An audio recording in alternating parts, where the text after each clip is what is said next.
டாஸ்மாக் கடைக்கு எதிராக போராட்டம் நடைபெற்றுக் கொண்டிருந்த போது நடந்த சம்பவம் அனைவரின் கவனத்தையும் ஈர்த்தது. அப்படி என்ன நடந்தது? ஜெயங்கொண்டம் அருகே டாஸ்மாக் கடையை மூட வலியுறுத்தி 500க்கும் மேற்பட்ட பொதுமக்கள் சாலை மறியல் போராட்டத்தில் ஈடுபட்டதால் பரபரப்பு ஏற்பட்டது. கல்லாத்தூரில் செயல்பட்டு வரும் 2 டாஸ்மாக் கடைகள் குடியிருப்பு பகுதியில் உள்ளதால் இளைஞர்கள் மற்றும் குடும்பங்கள் பாதிக்கப்படுவதாக கூறி இந்த போராட்டம் நடைபெற்றது. இதனால் ஜெயங்கொண்டம் விருதாச்சலம் தேசிய நெடுஞ்சாலையில் 1 மணி நேரத்திற்கும் மேலாக போக்குவரத்து பாதிக்கப்பட்டது. போராட்டத்தின் போது வந்த ஆம்புலன்ஸுக்கு பொதுமக்கள் வழிவிட்டது நெகிழ்ச்சியை ஏற்படுத்தியது.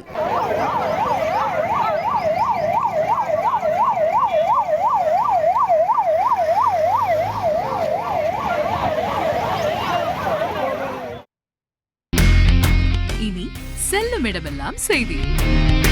தந்தி டிவியின் வாட்ஸ்அப் சேனலை ஃபாலோ பண்ணினா செல்ல இருக்கும் இடமெல்லாம் செய்தி. இதோ QR கோட் இப்பவே ஸ்கேன் பண்ணுங்க, ஃபாலோ பண்ணுங்க.